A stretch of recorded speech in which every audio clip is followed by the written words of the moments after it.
Hi everyone, welcome back. ನೀವು ನೋಡ್ತಿದ್ದೀರಾ ಶ್ರವಣ ಸೊಲ್ಯೂಷನ್ ಅನ್ನೋ ಚಾನಲ್.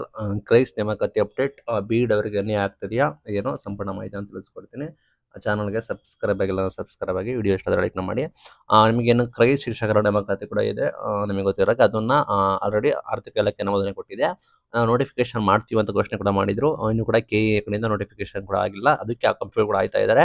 ಇವತ್ತು ನಾಳೆ ಆಗ್ಬೋದು ಅಂತ ಕೂಡ ಹೇಳ್ತಾ ಇದ್ದಾರೆ. ಬಟ್ ರೀಸೆಂಟ್ ಬೆಳವಣಿಗೆ ನಿಮಗೆ ಗೊತ್ತಾ ಇದೆ. ಮಾನ್ಯ ಕೋರ್ಟ್ ಸರ್ಕಾರಕ್ಕೆ ನೋಟಿಸ್ ಕೂಡ ಕೊಟ್ಟಿದೆ. ಸರ್ಕಾರ ಏನು ಡಿಸಿಷನ್ ತೆಗೆದುಕೊಳ್ಳುತ್ತೆ ಅದು ಮೈನ್ ಕೂಡ ಆಗಿರುತ್ತೆ. ಮಾನ್ಯ ನ್ಯಾಯಾಲಯ ಎಲ್ಲರೂ ಡೈರೆಕ್ಟ್ ಆಗಿ ತಡೆ ಹಿಡಿಯಿರಿ ಅಂತ ಹೇಳಿಲ್ಲ, ಬಟ್ ನೋಟಿಸ್ ಕೂಡ ಇಶ್ಯೂಸ್ ಮಾಡಿದೆ. ಅಂಡ್ ಅದು ತಾತ್ಕಾಲಿಕವಾಗಿ ತಡೆ ಆಗ್ಬೋದು ಅಂತ ಹೇಳಿ ಕೆಲವೊಬ್ರು ಹೇಳ್ತಾ ಇದ್ದಾರೆ. ಬಟ್ ನಮಗೆ ರೆಗ್ಯುಲರ್ ಮಾಹಿತಿ ಗೊತ್ತಿಲ್ಲ. ಮತ್ತೆ ಕ್ರೈಸ್ತ ನೇಮಕಾತಿ ನೋಟಿಫಿಕೇಶನ್ ಆಗಬೇಕು, ಇವತ್ತು ಅಥವಾ ನಾಳೆ ಆಗಬೇಕು ಅಂತ ಹೇಳ್ತಾ ಇದ್ರು ಕೆ ಅವರು.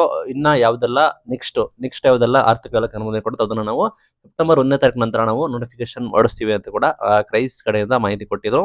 ಈಗ ಅದು ಕೂಡ ಪೆಂಡಿಂಗ್ ಇದೆ. ಪ್ಲಸ್ ನಿಮಗೆ ಗೊತ್ತಿರೋ ನಾನ್ ಟೀಚಿಂಗ್ ಸ್ಟಾಫ್ಸ್ ಏನಿದೆ, ಲೈಕ್ ಕ್ರೈಸ್ತು ವಾರ್ಡನ್ ಹುದ್ದೆಗಳನ್ನ ಕೆಲವರು ಬಿ.ಎಡ್ ತೆಗೆದಾಕ್ತಾರೆ, ಓನ್ಲಿ ಡಿಗ್ರಿ ಮಾಡ್ತಾರೆ ಅಂತೆಲ್ಲ ಮಾಹಿತಿ ಬರ್ತಾ ಇದೆ. ಅದು ಬಿ.ಎಡ್ ಅವ್ರಿಗೆ ಅಂತ, ಬಟ್ ಇನ್ನು ಕೂಡ ಡಿಸಿಷನ್ ತೆಗೆದುಕೊಂಡಿಲ್ಲ. ಮಾಹಿತಿ ಕೊಡ್ತಾ ಇದ್ದಾರೆ. ಕೆಲವೊಬ್ಬರು ಸಂಘಟನೆಗಳು ಕೂಡ ಮನವಿ ಕೂಡ ಮಾಡಿದ್ದಾರೆ ಆ ರೀತಿ ಅಂತ. ನೋಡೋಣ, ಅದು ಆ ರೀತಿ ಡಿಸಿಷನ್ ಆಗೋದನ್ನ ಅನ್ಕೋತೀನಿ. ಆ ರೀತಿ ಆದ್ರೆ ಸಾಕಷ್ಟು ವಿದ್ಯಾರ್ಥಿಗಳಿಗೆ ಅನ್ಯಾಯ ಆಗುತ್ತೆ ಅಂತ ಇಷ್ಟಪಡ್ತೀನಿ. ಈಗ ಕೋರ್ಟ್ ನೋಟಿಸ್ ಕೂಡ ಇದೆ, ಪ್ಲಸ್ ಎಲೆಕ್ಷನ್ಸ್ ಅನೌನ್ಸ್ಮೆಂಟ್ ಕೂಡ ಸಾಧ್ಯತೆ ಕೂಡ ಇದೆ. ಈ ಎಲ್ಲದರ ಮಧ್ಯೆ ಈಗ ಯಾವುದೆಲ್ಲ ನೋಟಿಫಿಕೇಶನ್ ಕೂಡ ಆಗುತ್ತೆ ಅದು ಉತ್ತಮ ಅನ್ಕೋತೀನಿ. ಮುಂದೆ ಆಗುತ್ತೆ, ಮುಂದಿನ ತಿಂಗಳಾಗುತ್ತೆ, ಅದರ ತಿಂಗಳಾಗುತ್ತೆ ಅಂತ ಕಾಯ್ತಾ ಹೊತ್ಕೊಂಡ್ರೆ ಇನ್ನೂ 2-3 ತಿಂಗಳು ಡಿಲೇ ಆಗುವ ಚಾನ್ಸಸ್ ಕೂಡ ಹೆಚ್ಚಿದೆ. ಅದಕ್ಕೋಸ್ಕರ ಈಗ ನೇಮಕಾತಿ ಮಾಡೋರು ಈಗಲೇ ನೋಟಿಫಿಕೇಶನ್ ಆದ್ರೆ ಉತ್ತಮ. ಕ್ರೈಸ್ತ ಇವತ್ತಿಲ್ಲ ನಾಳೆ ನೋಟಿಫಿಕೇಶನ್ ಆಗ್ಬೋದು. ರೆಗ್ಯುಲರ್ ಅಪ್ಡೇಟ್ ನ ನೋಡಿ, ಕೆಇಎ ವೆಬ್ಸೈಟ್ ನ ನೋಡಿ, ನಿಮಗೆ ಅಲ್ಲಿ ಮಾಹಿತಿ ಗೊತ್ತಾಗುತ್ತೆ.